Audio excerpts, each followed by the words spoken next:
Good evening. Please kindly take your seats so that we can get started. My name is Judah Bernstein. I am Academic Programs Coordinator here at the Center for Jewish History, and I'm delighted to welcome you here tonight.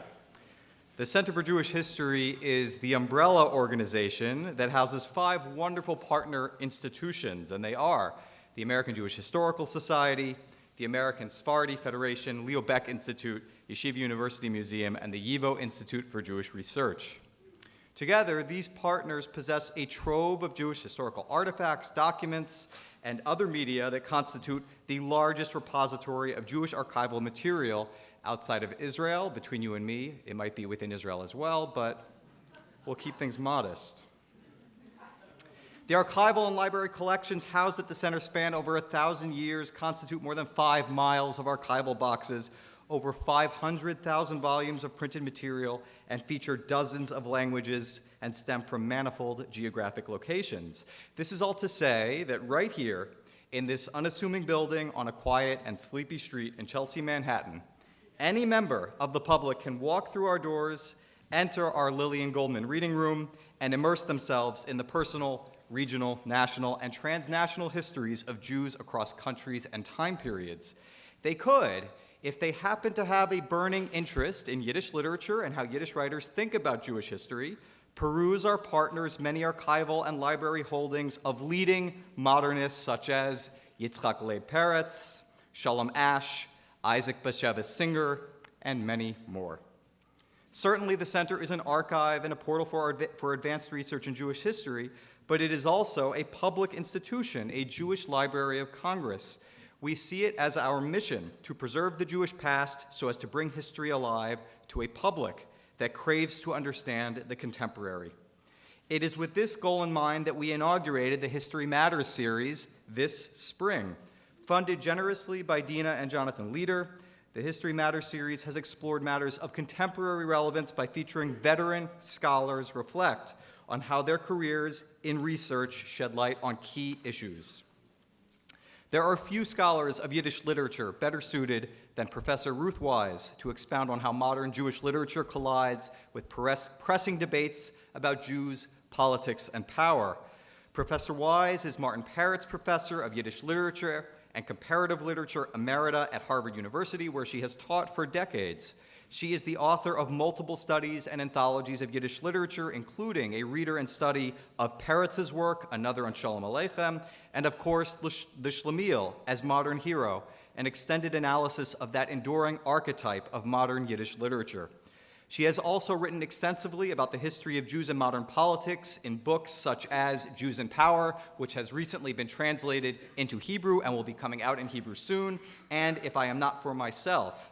She is thus well placed to meditate on the complicated dynamics of modern Jewish politics, and we are grateful and excited to welcome her here tonight. Professor Wisse will be interviewed this evening by Professor David Meyer, CEO and President of the Center for Jewish History, and without further ado, I pass the mic on to him. Please.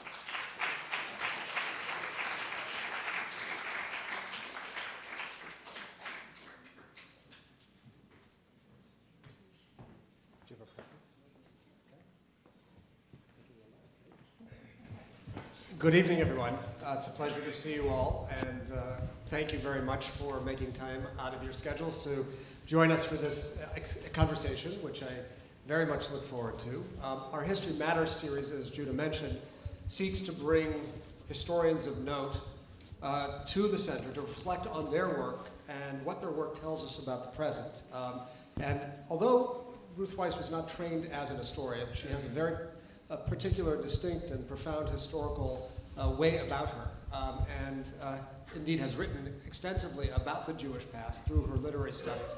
And we're very much looking forward to hearing her views of the impact of her scholarship upon the present. So it's a great delight to welcome you. Thank you so much. Thank you. It should be noted, just I suppose by way of full disclosure, that Ruth and I tend to have somewhat different political perspectives. And indeed, we will engage political ideas over the course of the evening, but we're not here to have a debate. We're here to have a conversation, and my task is really to elicit from Ruth her thoughts about both the past of the Jews and Jewish literature and the Jewish present and future. So I very much welcome that open conversation. I want to just add one more program note, which is that this program belongs to a series of 6 events in our History Matters series, 5 events, I believe, 5 events in our History Matters series. The program as a whole has been generously supported by Dina and Jonathan Leader, and I want to just remind you all that it's generous partnerships like that that really sustain this very institution. And if you are inspired by what you see tonight or what takes place many days of the week in this center, you actually have the opportunity to help. You have in your hands a donation card. I encourage you to fill it out, and at the reception I'd be happy to talk to you about other ways in which you can help the center. Tonight we're going to divide our conversation into 3. We're going to begin by talking about Ruth Wisse's upbringing and early life. Then we're going to talk about her scholarship in the field of Yiddish literature. And finally, and at greatest length, we're going to talk about the way in which Ruth's understanding of the past helps us to understand her view of the present. So let's begin at the beginning, as it were. It's not exactly the beginning, but it's a good place to start. Montreal, Canada, where you arrived at the age of 4, I believe, having been born in the Kila Kadosha of Czernowitz. And you made your way to Montreal under the trying conditions of a Nazi Europe. What was your life like in Montreal as a young person? Can you help create that very unique world? I should just say I was talking with a veteran of Montreal just a few hours ago, Chava Lappin, about what is so distinctive about Montreal relative to, say, great American cities and Jewish cities at that. And there is something distinctive, so maybe you can help us. Absolutely. Well, first let me thank you very much for including me among the historians. I mean, this is obviously unusual, and I do appreciate it. And also, since you are saying that sponsorship is important, I would like to acknowledge Marty Peretz's being here, who has made my life possible teaching.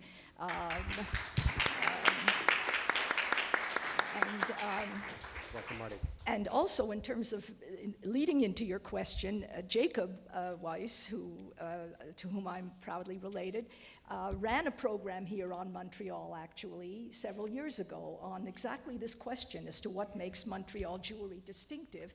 And the other 3 panelists on it were all professors of Jewish history. Alan Nadler, Lois Dubin, Jack Kugelmass, and we could have included many others. So it's a personal question, but I think it's also larger than that. Well, you know, I was fortunate twice over. My parents took us out of the land of Egypt at the very last hour. We came to Montreal in October 1940, crossed Europe the summer of 1940. So you can imagine how wonderful it was to reach Montreal. And then, luckily enough, although my father had originally intended to go to the United States because he thought that he would go into rubber production, which was his field, it didn't work out. And so we ended up in Montreal with his 3 brothers. It's a very long story, but intriguing. You know, anyone who's alive who was born in East Central Europe in 1940, in 1936, as I was, has a miracle story to tell, and so that could occupy a whole evening.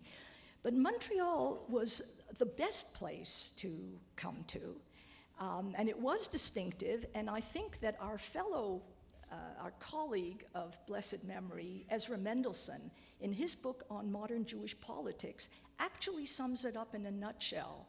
He says that the best place for a vibrant Jewish culture is actually a community that is multi-ethnic, not a community like the United States, not that the United States isn't the best place for Jews in many other respects, but when there's one dominant language and when there is a culture into which one can assimilate, It creates a certain kind of invitation to Jews, the way Germany was, I suppose, a monolingual society, or aspiring to be.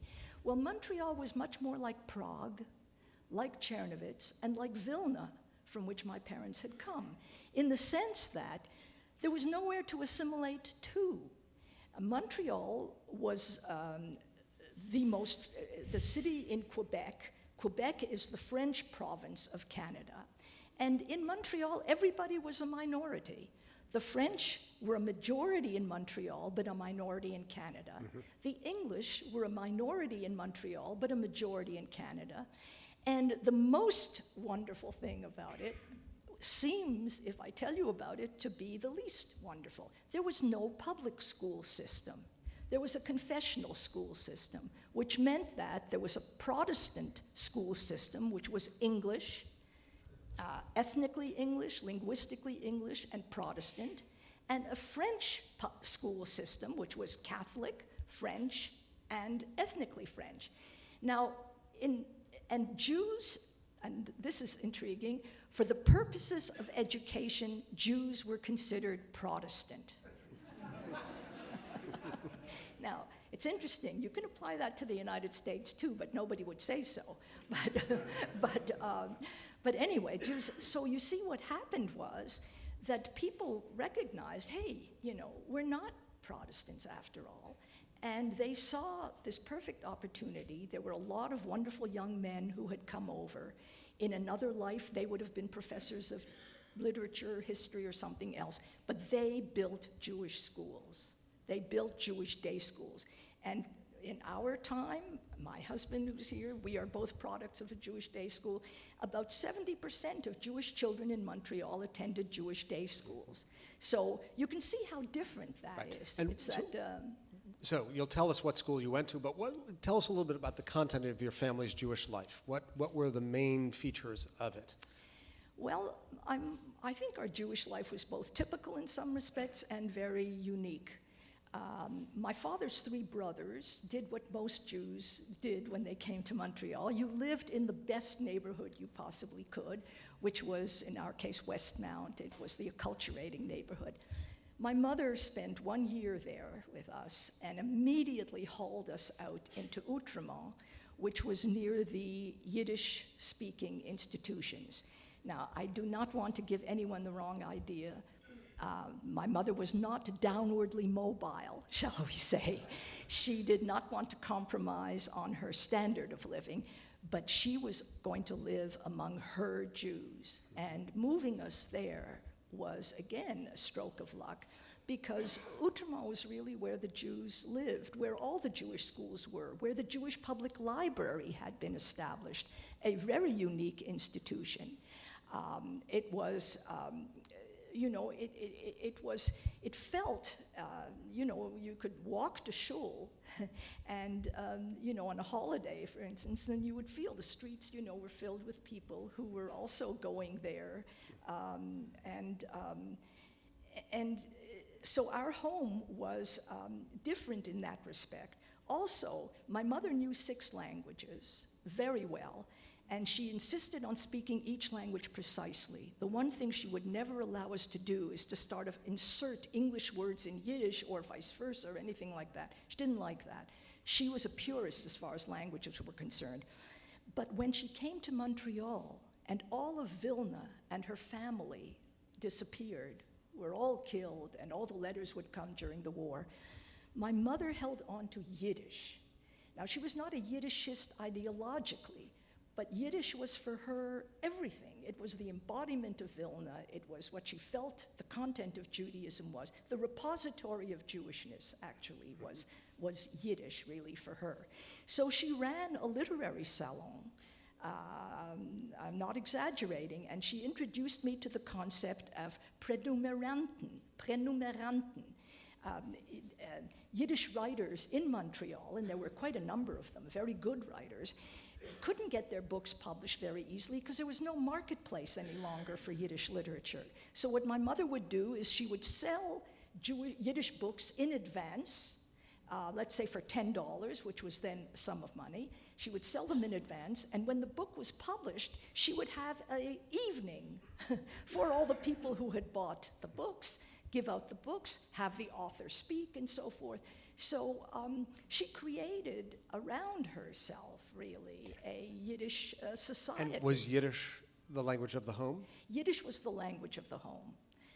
My father knew English well, and when, by the time I was a teenager, I would occasionally have conversations with my father in English. But otherwise, the language of the home was Yiddish. And to this day, I speak Yiddish with my younger brother, who is also a professor of Yiddish. Distinguished professor of Yiddish. Yes, David Roskis. Yeah. He's a very distinguished professor of Yiddish. And my sister, just to round this out, my sister was the director of the Jewish Public Library. So my mother did her work well. So you went to a Jewish school. Yes. I went to a Jewish school, and there too, you see, if we had a history lesson here, we could spend all night talking about the distinctiveness in Montreal Jewry, because it is extremely interesting. When I went to school, and when Len, my husband, went to school, there were the following Jewish day schools in Montreal. I will start on the left. There was the communist Morris Winchevsky School, the socialist Avraham Raisin School, the left-wing labor Zionist Peretz Schule, the right-wing labor Zionist, that's Mapai, Jewish People's School, and that's the school that we attended. Then there was the Talmud Torah, which was Zionist traditionalist, and then there was the Adath Israel, which was Mizrahi, in other words, Zionist religious. And the Chabad schools and the sort of ultra-Orthodox just came in after the war. Now, today, none of that is there, of course. What were your parents' politics? Jewish politics? My mother was, how shall I say, ferociously anti-ideological. What happened, Ruth? Well, people would often mistake her for being a Bundist, you see, and my mother was very close to Bundists because they were Yiddish ideologues, right? She was not an ideologue. My father, you said we ran from the Nazis, and this is the natural assumption that when you leave Czernowitz in 1940, you fled the Nazis. Not a bit of it. We did not flee the Nazis. We fled the Russians. My father had been a communist, close to communism, when he was a teenager in Vilna studying. All the Jews of Vilna were very much attracted to the great socialist experiment across the border in the Soviet Union. But my father was disillusioned in a very elaborate way very early on. And then he went into rubber production, and he was sent to Romania as a young man, a penniless young man, to build the first rubber factory in northern Romania. So he knew that if the Russians crossed the border, that was it. This was when the great purge of Stalin had already begun in 1937. So he actually informed a former employee of his who went to work on the northern border. He said, if the Russians ever cross the border, if you ever see the impending invasion, you must let us know immediately. And the moment this man, Băncescu, may his memory be blessed, the moment he called, my mother took the train to Bucharest and then... What was the route of escape? The route of escape was down through Athens, and then we went by boat through Gibraltar to Lisbon, and from Lisbon we took the Nea Hellas Greek boat to New York, and from New York by train to Montreal. I see. Okay, we could spend a lot of time just on that chapter, but we're going to move ahead. You finished your education in the Jewish day school system and made your way to McGill University. Yes. Right. Opening the great gateway to a new world. Was it for you? Well, it was. Before that, by the way, the Jewish day schools only went till grade 7 at that point. So in grade 7, I did go to Protestant high school for 4 years, and then went to McGill University. And McGill was, in that sense, a great disappointment to me, because, in fact, it was much more of an extension at that point of Protestant high school. In what way? Well, the teachers were Scots, many of them, and And the atmosphere was exactly the same. It was, how to put it, it was very civil, and it was very lovely, but it was very goyish, and intellectually too. I mean, there wasn't a lot of argument, but there was. The Jews were about 40% of McGill by the time I was there. You know, all the quotas had been lifted, so we made our own society, and it was much more. It was much more enjoyable being among students. And actually, from the first year of college, I spent at least 40 hours a week at the McGill Daily. 40 hours a week? Yeah, 40 hours a week, missing as many classes as I could, and you know, just making sure that I passed exams well. But you know, I mastered the art of examsmanship, which, may I say, is very different from learning. And, absolutely. Yeah, I'm Teach sure to the you would test. agree, Yeah. right? Learn for the It's- test. it's very- You did, however, at McGill University, meet a young Jewish literary type by the name of Leonard Cohen. Yes, I did. And I did. your views about Leonard Cohen, you formed, you wrote a couple of essays about him, My Life Without Leonard Cohen, and then followed that with My Life with Leonard Cohen, a difference of, I think, 20 years or so. No more, double that at least. Was it 75? No. Oh, sure. Oh, yeah. was it? Okay. Yeah. In any event, what were your initial impressions and how did they change over time? Well, when I wrote the essay, you know, I was trying to write about myself at McGill, and it seemed to me that this dialectic way was the best way because I found him so exciting.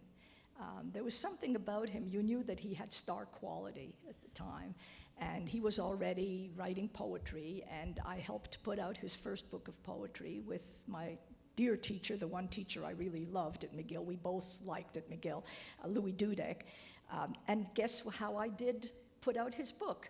Through prenumeranten. No one had ever heard of this system before. I sold 200 copies of Leonard Cohen's book in advance to raise the money so that Louis Dudek could then use it to put out this book. So it was a wonderful time. And, you know, Leonard was very talented, and then he began to accompany himself to his songs and so forth. And a couple of years later, he was already, you know, making his way as a novelist and as a poet and as a singer. But he let me down, and I guess that's what you're referring to. You know, he let me down because he was very smart. And I wanted him to be a Jewish intellectual. I wanted him to be a Jewish thinker and a fighter for the Jewish people. I had my own concept of what a poet should be. And I thought that he was not serious. Did you feel that at the time at McGill, or is this later? Very, very shortly after. No, at McGill I was enchanted by everything, and you know I didn't. But by the time I wrote the essay, which was already quite some time after, about 15 years or 20 years afterwards already, and he had become rather famous. But in the years afterwards, you know, he kept getting these enthusiasms for I Ching and for Velikovsky and for this, and I describe it all. He had all these, and then he became a Buddhist, and well, to me, this was not serious. I mean, I thought, gee, someone who could be a Talmudist, why in the world would they become a Hindu? I mean, you know, why in the world would they be attracted? So in your world, the pinnacle of intellectual achievement would be to be a Talmid Chacham, to be a great Jewish intellectual. Yes, in my dreams, that was my dream. You see, I grew up on Commentary magazine, and in our household, even when I was in college, when I was a teenager still, the one magazine that everyone in the house read, not my mother, but my father and my older brother Benjamin, who was my model of everything, everybody read Commentary. And Commentary then was a very different magazine. Norman Podhoretz was going through his great liberal phase, but it was such a smart magazine. So we would very often sit around the table and discuss these articles, these amazing articles of, you know, Sidney Hook and Lionel Trilling and Leslie Farber, names that you may, know or not know. That was, to me, that was what I would have aspired to be at that time if I had the guts to think of myself in those terms. And yes, and so one brief anecdote that I don't mention in either of these articles about Leonard Cohen. So my first job was working for the Canadian Jewish Congress, and one of the things that I did was to put out something called the Congress Bulletin. And I tried to make it into a bit of a culture magazine. And that was the year that Isaac Bashevis Singer's first collection of stories, Gimple the Fool, appeared in English. And I thought, oh my God, this is fantastic. I'm going to get Leonard Cohen to review this book of Gimple the Fool. A great writer, a great writer. It was fantastic. So I gave him the book. He was going to do it. Nothing. I didn't get the manuscript. Well, when you have to put out a paper, you have to put it out. There's a deadline. It wasn't coming. So I kept calling him, and he said, no, delaying. Well, finally, the last night, before I needed it, I went over to his apartment on Stanley Street. It was a kind of a hangout anyway.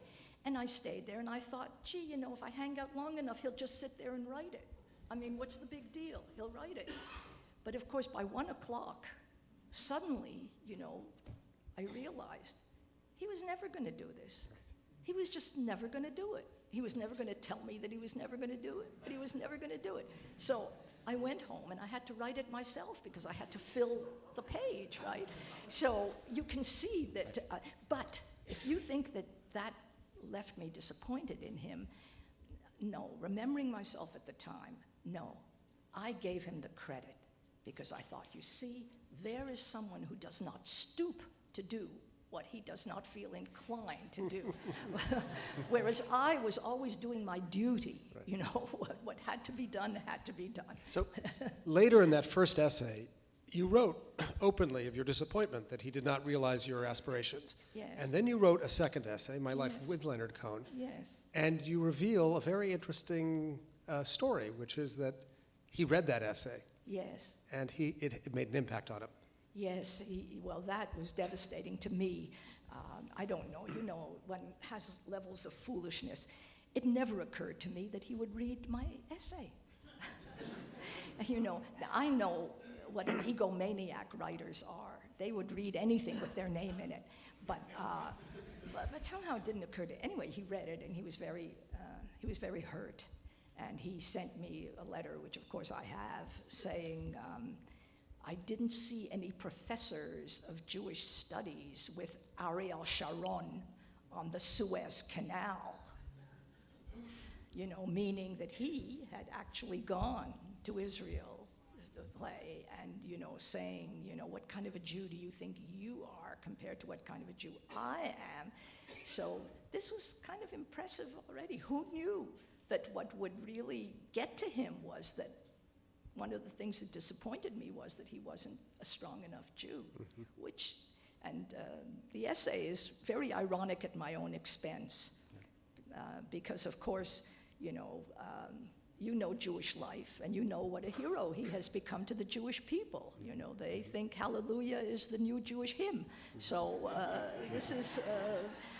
So you give him credit for it? Of course I give him credit for it. Good. Okay, we're going to turn our attention to Yiddish and your study of Yiddish. You completed your first degree at McGill. You took an MA under Max and Uriel Weinreich in Yiddish studies at Columbia, and then you returned to McGill to write your dissertation under Dudek, I believe, yes. on Sutzkever. Right. No, I wrote on Sutzkever at Columbia.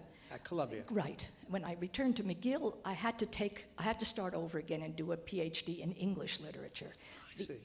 The only thing that they would do for me is to let me write a dissertation, which was comparative. That was the only point at which I could introduce Yiddish. Mm-hmm. I see. And then you received a position teaching at McGill? Yes. And then you produced a first book. Based on my dissertation. Based on your dissertation, yes. Entitled The Shlemiel as Modern Hero. Right. An ironic title? Well, it's an ironic hero. The Shlemiel is an ironic figure, yes. And funny how life works. Why did I choose this subject. Of course, it interested me, but you see, I had to choose a comparative subject. It had to have English in it, American literature, some kind of English literature in it. And so what subject was I going to choose that really could bridge that?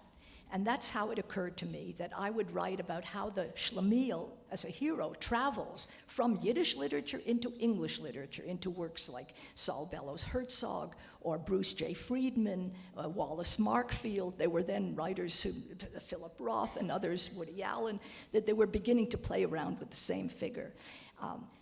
Here is also my great luck. Louis Dudek was a wonderful teacher.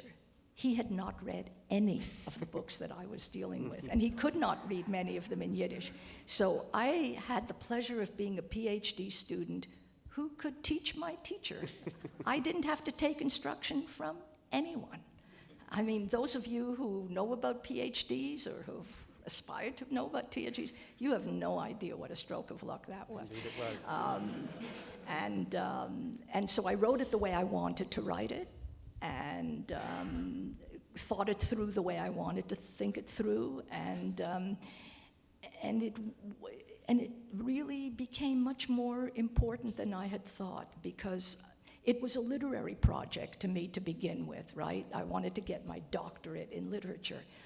But the more I got into this Schlemiel, the more problematic he really became. So I started the book with this joke, which in Yiddish is funny. Nobody ever laughs when I tell it. A Jew is on the, you're going to feel obliged to laugh, but but a Jew is walking along the border in World War I. He doesn't know that he's near the border, and suddenly a searchlight is on him, and the border guard says, "Stop or I'll shoot." And the Jew says, "Are you crazy? Du siehst nicht, dass du geht ein Mensch? You don't see that this is a human being?" Right? Just amazing, right?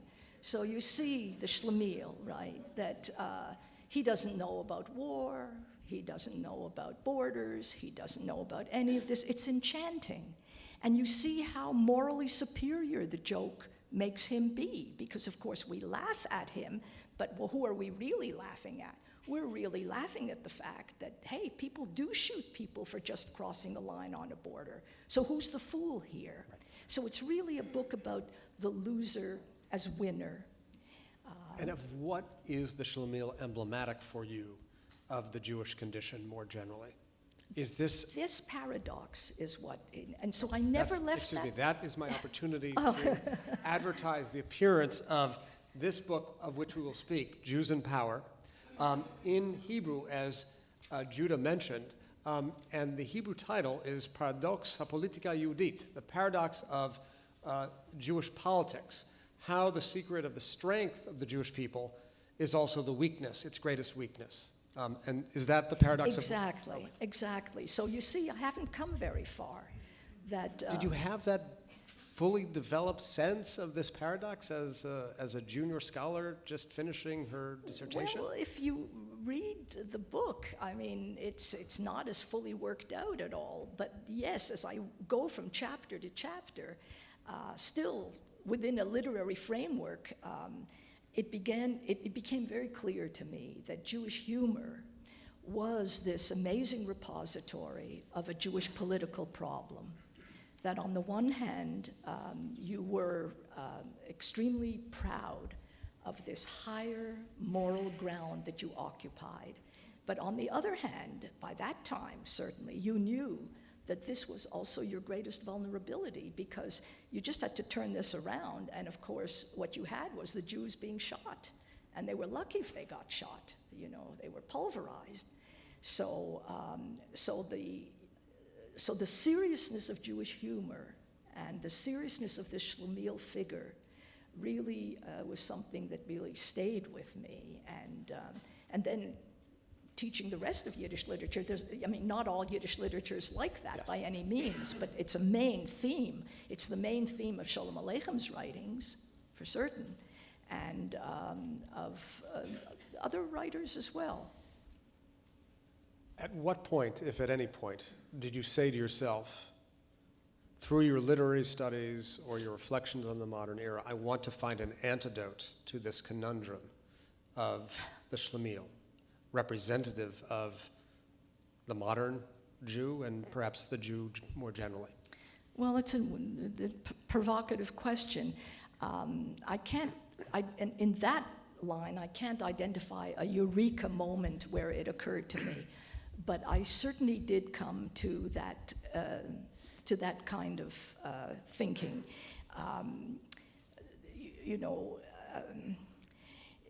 I would say that for me, it probably began much more with the Passover Seder. You had asked about our home, what kind of a Jewish home it was. Well, our home was not kosher, but Passover, Pesach, for some reason, both my mother and father decided that they would have Pesach the way my grandfather had made Pesach. And so Pesach was for us, we could have been the most Orthodox family in the world for those 8 days, and especially for the Sidorim. So in Pesach you say, B'chol dor vador, omdim aleinu l'chalosenu, v'hakadosh baruch hu yatzi leinu miyodom. That in every generation they come to destroy us, but God on high is going to rescue us from their hands. Now, there are many people who get hung up on the second part. And as a kid, I was really also, what do you mean God's going to rescue us? Did he rescue us? Of course he didn't rescue us. Where is God? Da, da, da, da. I don't have a theological imagination. So that really went by the boards. But the first part of it really began to gnaw at me. Why? When? That's hard to say. As a kid? At the Well, Seder? At the Seder. I mean, you're a person of real intellectual curiosity, I assume, as a kid, even if McGill didn't fully satiate you. When did that start? I think later. Later. I think later. But the real question was, I realized that the real question was not the Jew. The real question was the anti-Semite. How does the anti-Semite come into it? Why is the Jew so attractive as a foe? After all, if generation after generation people choose the Jew to be their enemy, and it's not only in ancient days, but you can see in modern days, I'll tell you where I think it began. I think it began in the 70s when I realized that the war against the Arabs was not winnable. And because until then, I think everybody thought, one more war, it'll go over and so forth.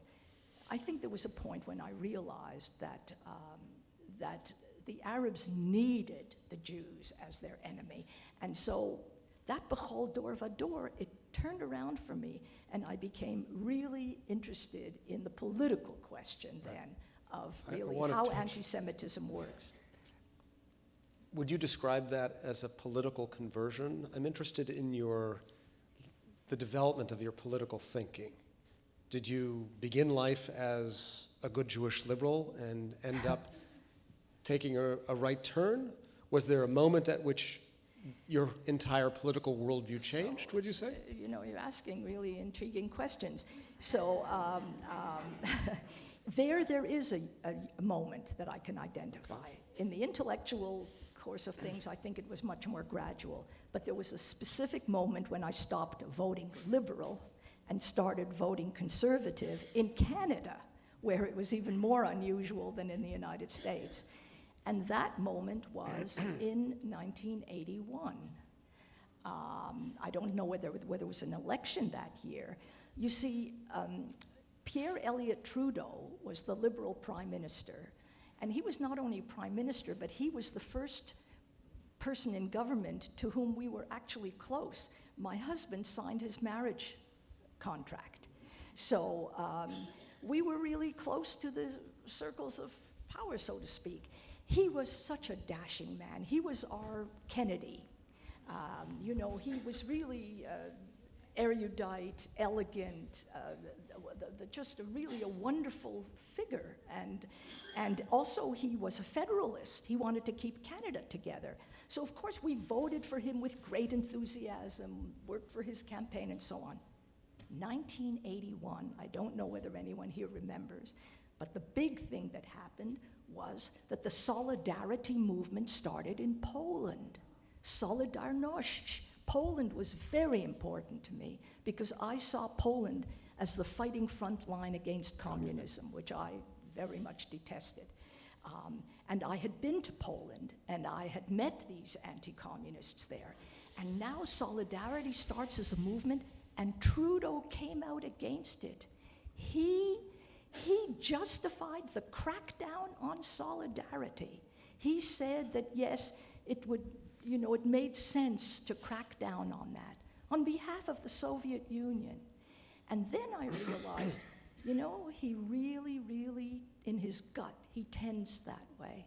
There's something in him that is more attracted to communism, even in that perverted totalitarian form, than to the difficulties of democracy as it really is trying to churn up in Poland, which has a much stronger democratic liberal tradition. And I never voted liberal again in Canada because I saw that liberalism was turning left in that sense, that it really had this side of itself that sided with, it was very soft, let me put it this way, it was very soft on communism. So that's the moment where I can identify. So, but I want to go back to the 70s when you said you came to the realization that the Arab war against Israel would not end. Right.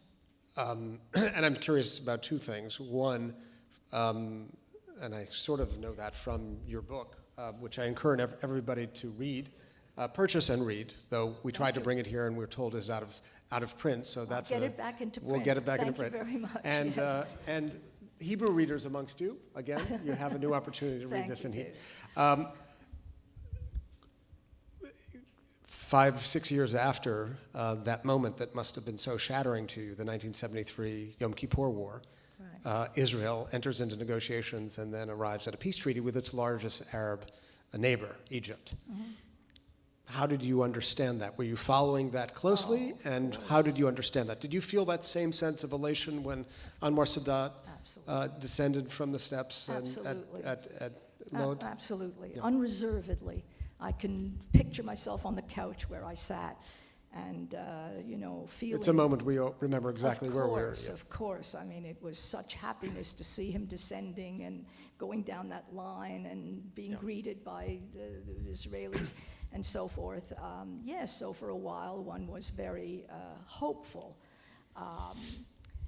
But it didn't last very long. It's not just that he was assassinated, but that even before he was assassinated, you see the Arab League, which had organized, the only glue of the Arab League, the only strong organizing aspect of the Arab League was its common enmity of Israel. And they knew that, and they still know that the only thing that really holds the Arab world together and holds much of the Muslim world together, and you see how fragmented it is that they join together, they consolidate together in making Israel their enemy. And so Egypt was expelled from the Arab League as a result of that. So you knew that was not going to be the end of the war. And especially after Sadat was assassinated and things went back to what they had been before, and then the rise of Palestinian terrorism and so forth. I always hold in reserve, I don't know if this is the right moment to put it up, but one of the things I try to, the only thing pedagogically that I try to insist on, if there's any discussion of the Jewish situation as far as Israel in the Middle East is concerned, I insist that a full-scale map of the Middle East, and this isn't a really good scale map, but maybe it's good enough. This is territory larger than the United States of America. And on most such maps, you cannot see Israel. It doesn't have its name on it. It's just too small. You see Israel, yes, but the name can never fit inside the country, right? Because it's too small a territory. So the reason that I do that is because this is reality. And this is the reality which is intolerable to many Jews. And I think that this is where the dog lies buried, as the expression has it. Jews are normal in that respect. You want to be, let's say you're a liberal in this sense. A liberal believes in conflict resolution, right? A liberal believes that that people are rational, that all problems can be solved, everything is amenable to negotiation, and so forth. Jews certainly believe that because they live with the principle of coexistence. It's built into the Jewish DNA that there are going to be 70 nations and you're going to be one of them, and so forth. But the fact of the matter is that this is the most asymmetric war in human history, and therefore by now one of the longest, and it is virtually unwinnable because the asymmetry is so great that it's not just asymmetry in land and demography and all the rest of it, it's asymmetry of culture, because the Arabs really did not accept the principle of coexistence. The rejection of Israel is not specific to the Jews only. It's that Israel represented this encroachment of something into their region. They were not going to live in coexistence with a Western outpost or with a Jewish outpost or with anything else. Well, and so this is what drives my frustration in a way, that this is, to me, this is what you have to live with if you're a Jew. I want to get back to your sense of the failings of Jewish liberalism, but I just want to get a sense of whether you think there has been any change over time, from the era in which Egypt belonged solidly to the Soviet bloc, when, for example, there was a Soviet Union and there isn't. I mean, if you look at that map, it's what I notice, and this may be, my, ineradicable Jewish liberalism, is a Sunni alliance that tacitly finds Israel an important strategic partner in defense against the perceived advances of the grave danger of Iran. So Saudi, Egypt, Jordan now are, for all intents and purposes, in a strategic alliance with Israel. And that's very different than 10 and 20 years ago. So I'm just wondering if I guess this boils down to the question, do you believe, b'chol dor vador, omdim aleinu lechalotenu, in every generation, there is an enemy that seeks to eradicate us, and this is, in a certain sense, the fixed enemy? So this is great, because you see, it is not the way I think. It's not written in stone, no. But what you have to figure out, and this is what I tried to do in the book, and I tried to persuade people to do, you have to figure out what the function of anti-Semitism is. And the function of anti-Semitism never has anything to do with anything that the Jews can correct. Because it's never directed against what is bad about the Jews. It's always directed against what is good about the Jews. And the Jews are not correctable in that sense. So the history of modern Jewish politics, as you know, has been, and this goes back also, this is what I learned from Yiddish literature. Much of Yiddish literature is based on the Haskalah idea. And that is from German as well as from Yiddish literature. So, the Germans are against us. The Poles are against us. Why are they against us? Well, it's because we're not speaking their languages. Let's speak their languages, okay. Dreyfus and Friends says, it's because we're not part of the civic society. We have to be in the army. Let's be in the army. Okay. Marx says, it's because they're capitalists. Let's not be capitalists. Let's be revolutionaries. Okay. Someone else has another. The Jews are always looking for the flaw in themselves. How is it correctable? What shall I do? I will cut my payas and I will wear a common hat. I will learn the language. So you learn the language and you speak it better than anyone else. You become the writers. You become the lawyers. You become the best citizens you can be. You turn yourself inside out. And in Israel, let's be the Switzerland of the Middle East. We will do this. We will do the water supply. We will. You can't do enough in order to accommodate, in order that they should give this up, as if it has something to do with those erroneous qualities that they attribute to you.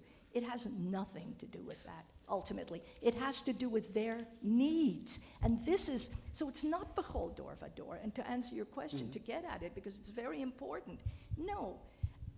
If a country in the Arab world becomes self-accountable and democratic, it cannot be anti-Semitic, and it won't be anti-Semitic. So I think anti-Semitism is a function of the societies looking to cultivate a politics of grievance and blame, to blame others for everything that's going wrong. And the reason that anti-Semitism is worse for the anti-Semite than it is for the Jew, this is really important. Ultimately, it is worse for the anti-Semite than it is for the Jew, because the Jew can easily be destroyed. Even, may I say, I know how great Israel is, and believe me, I treasure every plane and every genius and all the rest of it. But the truth of the matter is that it is vulnerable. We are a people of now 12 and a half, 13 million, and 14 million in the world. But it will always be destructible, ultimately, or a great part of us will be. But you see what happens to their societies when they organize their politics? They have driven themselves insane. They have driven themselves the way Germany drove itself to destruction. Because you cannot keep postponing everything that's going wrong by saying, the Jews, the Jews, the Jews, Israel, Israel, Israel. I mean, if the Palestinians focused on themselves, even momentarily, to say, what's wrong with us? How are we going to correct ourselves? They would become as good as the Israeli society within 100 years at the most, right? So this is a very destructive force, anti-Semitism. On that very point, I'm curious, given your identification of it as this millennial phenomenon and so difficult to understand, why you haven't devoted your very considerable analytic powers to that phenomenon, anti-Semitism. Have you ever actually thought of writing a book on anti-Semitism and trying to really dig down and understand what motivates it? I share your absolute fascination with it. I share your bewilderment and, at some level, amazement at its ability to reimagine itself, to reinvent itself, generation after generation, and sometimes in the same person. I mean, its malleability is remarkable. Have you ever thought that, given that that's what drives this? Well, I think that the last part of this book, Jews and Power, is about anti-Semitism. And then last year I published an essay in National Affairs on precisely the subject of anti-Semitism in the United States. Now, why is it suddenly surfacing? And the question to ask about why is, what purposes does it serve? If you ask that question, what is it serving? So if I don't want to derail anything that you are thinking of here, but I know what purposes it serves on the campuses, because after all, I spent my life on the campuses. It didn't used to serve this purpose, but now it serves that purpose on the campuses. The organization of politics against Israel is the organizing principle of all the units of identity politics and all the units of grievance and blame. The Black Lives Movement and a lot of African American rage in particular, the women's movement, which has in it now more and more things. The old left. What is left for the left? The left used to have, the left used to have the Soviet Union. Now, what are you going to look to? Cuba? Venezuela? There's nothing left. So, of all the rot, they take the Palestinian cause, and the Palestinian cause becomes the organizing principle for all those leftist, left-tending, and as I call them, grievance and blame units on campuses. And that's the coalition. It's the coalition. And the Jews are caught there like, deer in the headlights or whatever. These poor kids, they're on the campus and they try to say, oh, Israel, it's such a liberal society. It's such a great place. Why don't you visit the country? Why don't you do this? And again, saying, what's wrong with us? Don't you see the truth? Don't you see that it has nothing to do with that? It has to do with their need. And so the mirror has to be held up. That's the point. And we're not good at that. We're not good at that. By that I include myself. Yes. You asked me, why don't you write about anti-Semitism? I'll just give you the most honest answer. I do write about it a lot. But you're asking me the following. I wake up in the morning. I'm a happy woman. I have all of life ahead of me, not very much of it now left, but still I feel, a lot of energy. I can either sit down and write a book about Sutzkever, or I can address these forces, which are, it's like, there's a Polish proverb that says, it is a terrible thing to swim upstream in a filthy river. And I once pinned that over my desk, because when I write about anti-Semitism, this is what I feel I'm doing. I have to descend into a filthy river, and I have to describe what's driving them. I have to think about their brains. Now, I do that. I force myself to do that. And I think it's my job to do that and to reveal it. But you can see why I don't want to, and I can see why parents don't want to bring up their children in that spirit. I can see why one wants to duck it, pretend it is otherwise. You see, it is innately difficult. And, Shalom Aleichem wrote these plays and things under the title, "Es ist schwer zu sein ein Yid." It's hard to be a Jew, right? And at the time, we used to think it had to do with the particular kinds of anti-Semitism in his day. But you see, I think that in our day, it's not only hard, it's intellectually hard. It's confusing. So maybe this will be a last or penultimate question, and then we'll open up for Q&A from the audience. You have held a mirror up to Jews, to those whom I think you would regard as, in some sense, self-defeating. And you've also written about Zionism, a movement which sought to overturn the tradition of reliance on others to emancipate or liberate the Jews in the name of self-emancipation, auto-emancipation. And yet what I wonder is whether there's any difference, really, in the face of the persistence of anti-Semitism. In other words, are you saying, because you're also, I guess this is an opportunity for you to begin to weigh in on Zionism, how successful has Zionism? The self-defeating Jew has not been successful in mounting a battle against the anti-Semite, and maybe no one could be. Right. The Zionist has been partially successful.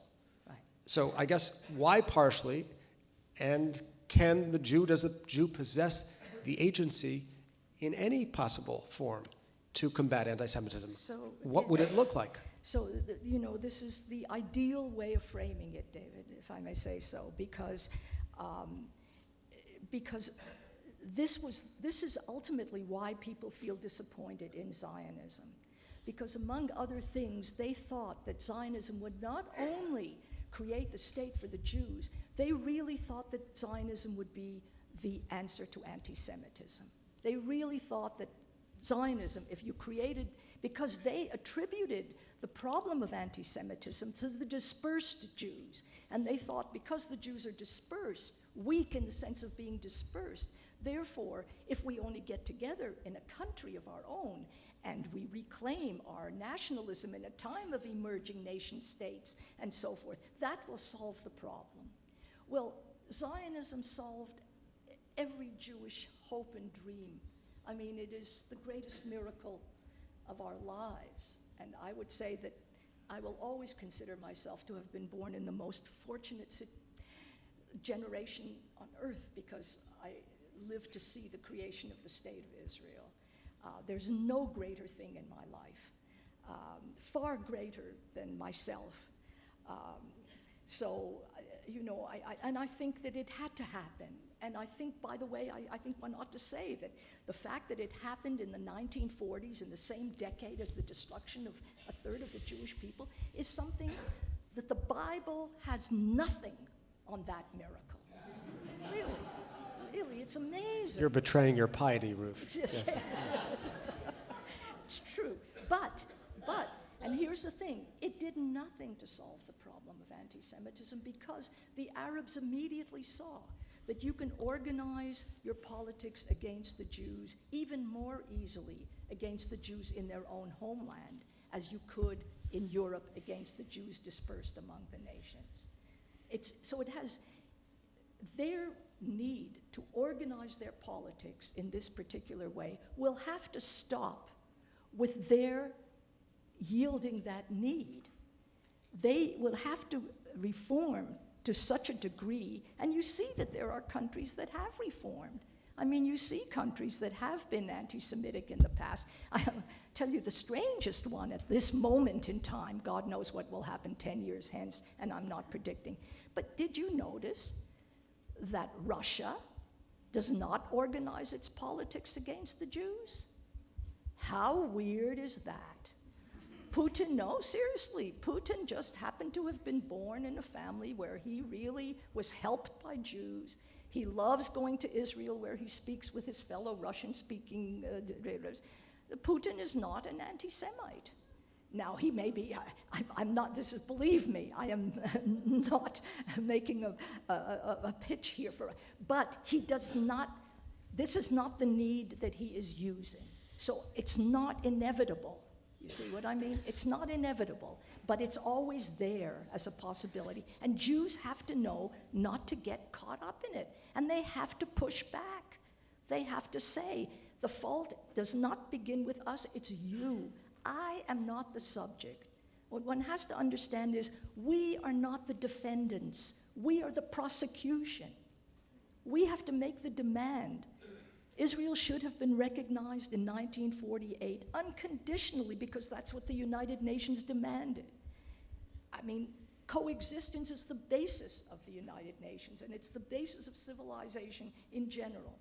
And this is for us to ask, you know, not of ourselves, but primarily to have the courage to ask of others that they have to live up to their responsibilities. Now, on your view, we haven't done that well. No, not we in America have not done that. Jews over time. Well, Jews over time couldn't always. Couldn't. Couldn't. But what I'd like to conclude with is this question.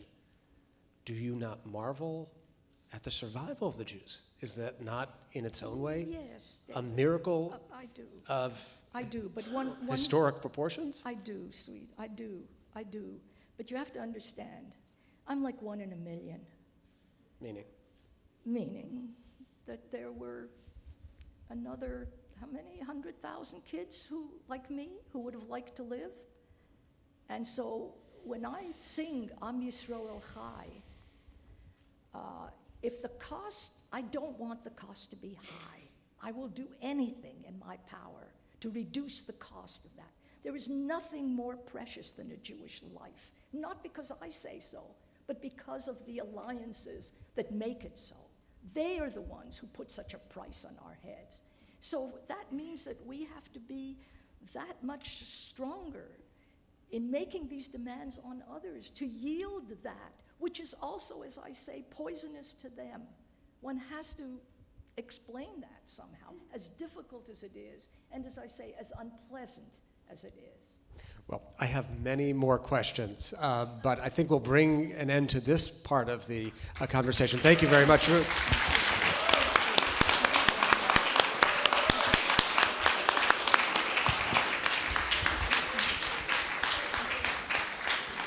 And with your permission, Ruth, we'll now open the floor to questions.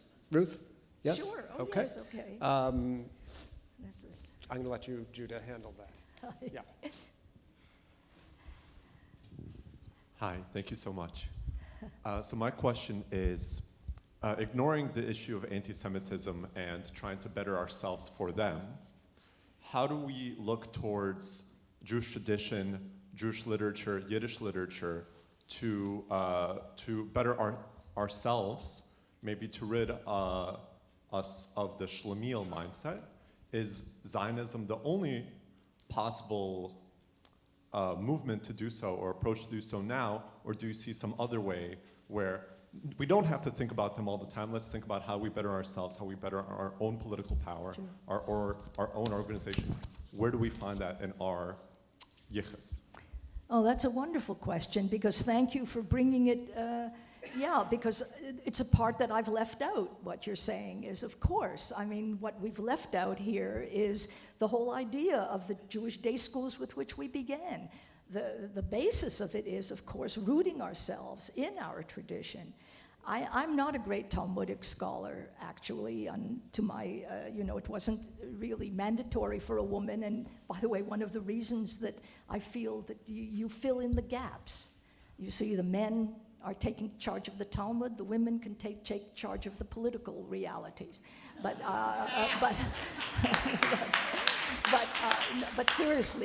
seriously, much more to your point. Of course, one of the reasons for teaching Yiddish literature is because of teaching the brilliance of Jewish civilization, Jewish literature, Jewish song, and not just that. I mean, through the ages.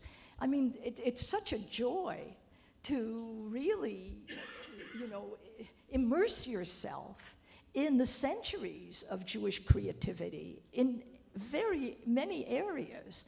So I would not want to neglect that. That is definitely the basis of it all. And in that sense, to conserve the best of what is, that was what always Jews were good at. They say they were good at memory. I'm not sure that captures it all. They were good at going back to the constitutional foundations and really making sure that those are transmitted from generation to generation. Absolutely. The other day, I read an essay from the Harvard Crimson, which accused Harvard of having become a trade school in the shift away from the population studying humanities and literature has greatly fallen down. Everyone's going to STEM and so forth. And I wonder, how you regarded that, which was happening in your last years before. You are retired, aren't you? Yes, I am. Yeah, I didn't want to put my foot in. Anyway, your last years, how you perceive that, and what is the connection, if any, between that and the campus cultures across this country and elsewhere of grievance and so forth? Well, another good question, but I think if you don't mind, you'll organize another evening for this question. Seriously. No force, Spice. Not necessarily with me, but no, it's one of the most painful questions of the moment, as you know, if you're invested in asking it. What is happening at the universities? And it relates very much to the last question, and that is that the first function of universities is to preserve the best in our culture. I would get up at faculty meetings, I said more than once. As a matter of fact, someone else called me once from the faculty and said, "May I use your line?" That's one of the great moments of my life, that someone actually listened and said, "May I use your line?" But what I said was, a democracy is not biologically transmitted. American culture, which is also very, very, very great, like Jewish culture, is not biologically transmitted. If you do not painstakingly, teach the Federalist Papers at the highest level to students year after year, if you do not make Shakespeare and Chaucer and George Eliot, the basis of your curriculum, if you do not teach the best that was known in the past, what in the world are you doing at the university? Well, that is not being done very much anymore. And it's become, and it's going, I must say, it's going really in the wrong direction in most universities. I keep reading about ones which are trying to, repossess this. Thank you. If memory serves, when Sartre writes about the very topic you brought up, he quotes Richard Wright, who says, "There is no black problem in America, there's only a white problem." Isn't that what you were telling us? Well, it's a very interesting analogy. Yes, at that point, he was right. I mean, I think in that sense, he was right. He was saying that, this kind of discrimination, the problem of, hating the blacks, is really not a problem that the blacks can solve. It's a problem for the whites to solve. Yes, in that sense, I think that to that extent he was right. Would it be right to say that today? I think not. Why not? Would it be right to say that about anti-Semitism? Or is that Well, no, it's right to say that about anti-Semitism, but I don't think it's right to say that today about the black, because I think that the formal, that really discrimination of that kind, any kind of identifiable discrimination, has been really, really uprooted and done away with. And that's not, really, look, in our circles, the discrimination at Harvard, for example, is black discrimination against others. In other words, if you look at the Black Caucus in the United States, if you look at black politicians, not all, thankfully, not all, but there's too much blame. I worry, deeply worry about this culture of grievance and blame that is fueling so much of African American culture today. I don't want to be applauded. And there too, I think that the Jews are remiss. I can't say that we should have done anything, but it's very interesting. Jewish-Black Alliance, we were always so proud of the Jewish-Black Alliance, right, really? And rightly so, because we thought that we were too discriminated against groups that would ally. We would be stronger if we allied, and the Jews I know would have done anything to help, right the situation, even to some extent at their own expense. A lot of people that I know, if it meant moving around a little bit or so. But that's not what happened. If you notice, the Black-Jewish Alliance, for example, between Cornel West and Michael Lerner, right? What was the alliance based on? Mutual organization against Israel. That's what they allied against. That's what Tikkun was. The blacks and the Jews will get together to be against bad part of Israel.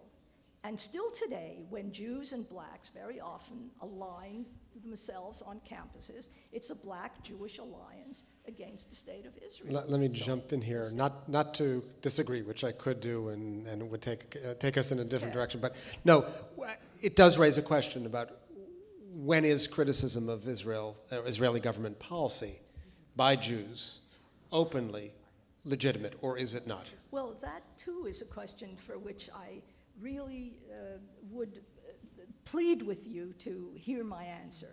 And that is that what is called criticism of the Jews or of Israel is not criticism.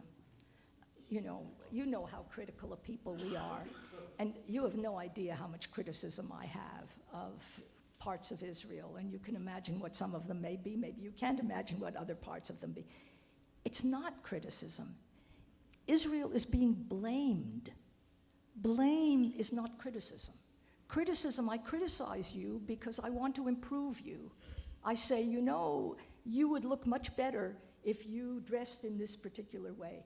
Israel, you would be much better off if you did not put this power in the hands of the rabbinate the way you do.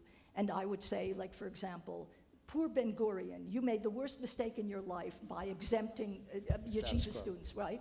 This is criticism. But blame. The Jews are being blamed for the problems of the Palestinians, which they have nothing to do with. Nothing. It's the fellow Arabs. So that's not. So when we say can't I criticize Israel? Of course one criticizes, but you're talking about a culture of blaming Israel. And does one have the right to blame Israel for the Palestinian crisis, or for the Palestinian pathology, or for the Palestinian mismanagement, or for Yasser Arafat, or for their goonish leadership, or so on? No, one doesn't. And here again, that map that was up there, that blessed map, never mind, you can just imagine it. I would like to know the sane person who can look at that map and you say, you know what the real problem there is? It's those 5 kilometers or 10 kilometers in that map. No one. no one in their right minds looking at that territory greater than the United States of America can say that the problem of the Middle East is that the Jews occupy too much land. Okay, we have time for 2 more questions. So one, and we'll find one more. The woman in the middle, right there.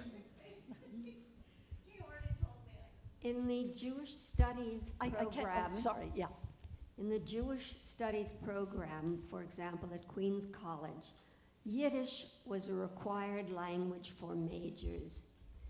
And those Jewish students who were of Ladino ancestry objected to the fact that Jewish studies was so excessively associated with the Yiddish language. So I wonder how you would react to the problem of the dominance of one language and culture over the other within. Well, happily that problem in Israel at least, and I think at Queens College too, is really being resolved.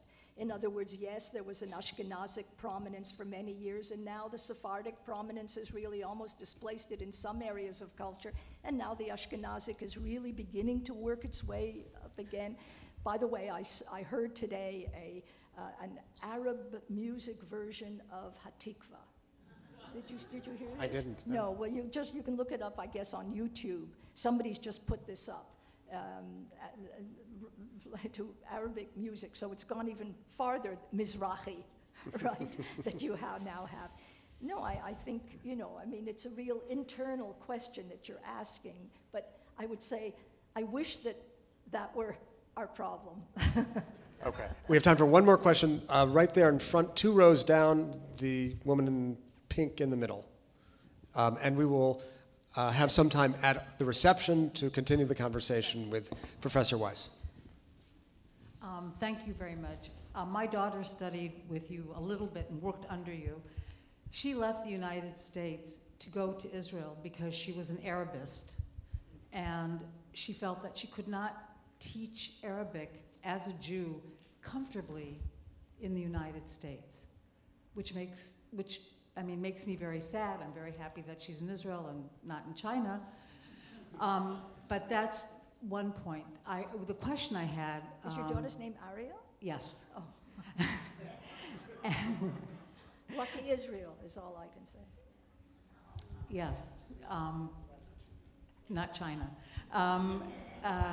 What I wanted to ask you, as someone who is left of center and agrees with you in a lot of your remarks about anti-Semitism on the left, my concern is, and I wonder if you could comment on this, is this whole focus on Israel by the evangelical movement.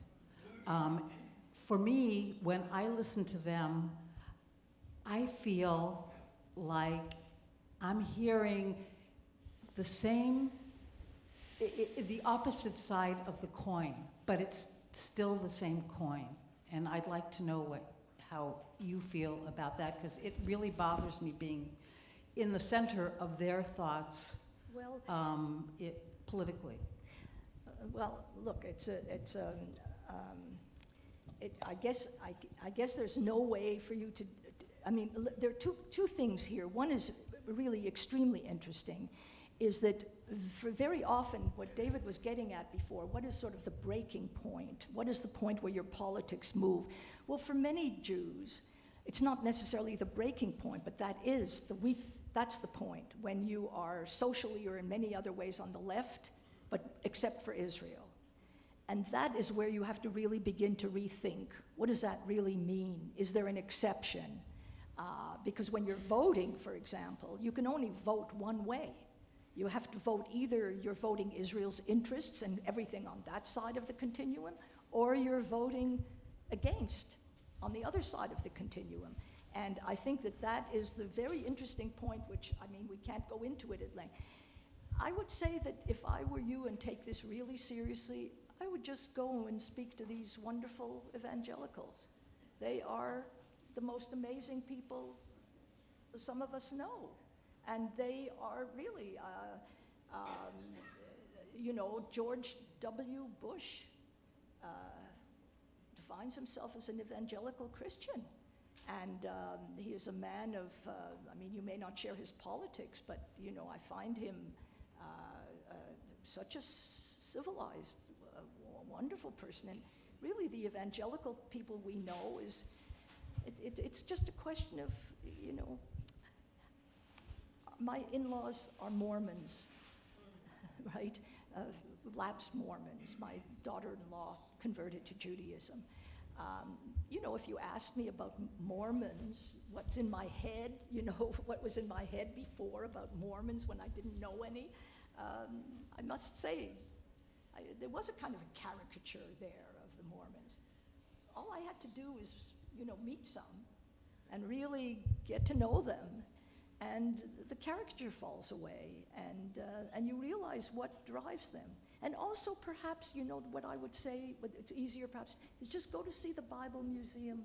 Go to see the Bible Museum in Washington and see how Judaism is represented in the Bible Museum. The great pain to me is, and maybe this is the place to end, is that the Jews did not put up the Bible Museum. They put up the museum for the Holocaust, and they left it to Christians to put up the Bible Museum. It should have been the other way around.